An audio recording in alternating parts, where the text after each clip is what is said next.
The entire kingdom had searched for their missing princess for 16 years. Unknown to all, she was living a poor life in a small village.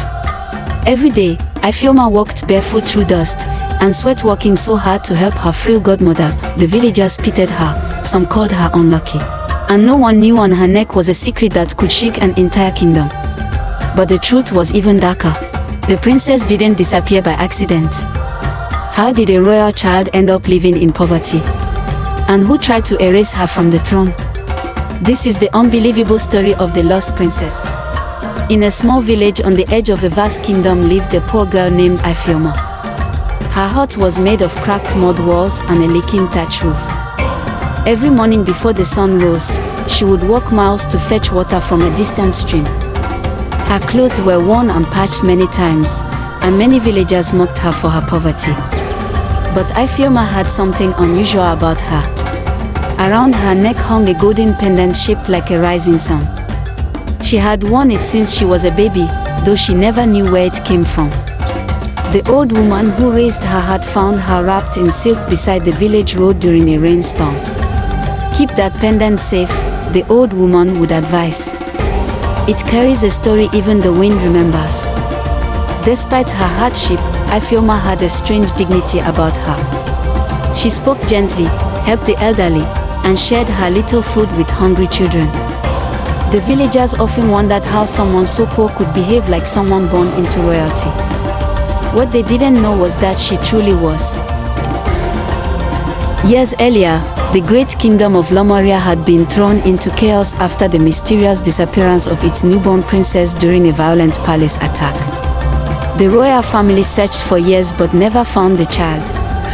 Many believed the princess had died, but fate had hidden her far away. One hot afternoon, as Ifeoma returned from the stream with a clay pot on her head, a group of royal soldiers arrived in the village. They were led by an elderly royal advisor who carried a faded painting of the lost princess. The advisor watched Ifeoma carefully as she walked past. Something about her face made his heart race. "Child," he called gently. "May I see the pendant around your neck?" Ifeoma hesitated but slowly removed it and handed it to him. The old man's hands trembled. The pendant carried the royal seal of Lemuria, the rising sun of the royal bloodline, a symbol only worn by members of the royal family. Tears filled the advisor's eyes. "By the ancestors," he whispered, "the princess has been found." The villagers gasped in disbelief. Ifeoma stood frozen. "Princess?" she asked softly. The advisor knelt before her. "You are Princess of Lemuria, the lost daughter of the king and queen." The village that once mocked her suddenly fell silent. Soon Ifeoma was taken to the capital city where the king and queen waited anxiously.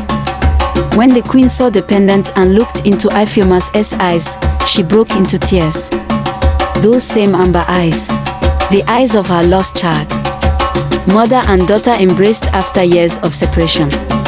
Ifeoma, the poor village girl who once walked barefoot through dust and hunger, was crowned the rightful princess of Lemuria.